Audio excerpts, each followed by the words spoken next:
મહેસાણા જિલ્લામાં ગુજરાત માધ્યમિક તથા ઉચ્ચતર માધ્યમિક બોર્ડની ધોરણ 10 અને ધોરણ 12ની સામાન્ય પ્રવાહ અને વિજ્ઞાન પ્રવાહની પરીક્ષાઓનો પ્રારંભ થતા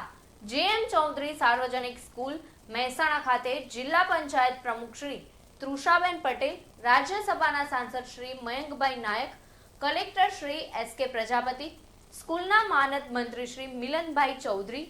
જિલ્લા શિક્ષણાધિકારી શ્રી બિપિનભાઈ પટેલ, સાર્વજનિક સહિતના અધિકારીશ્રીઓએ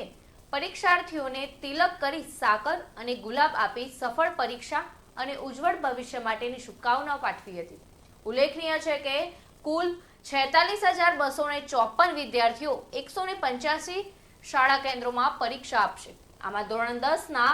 29,319 તથા ધોરણ 12 સામાન્ય પ્રવાહના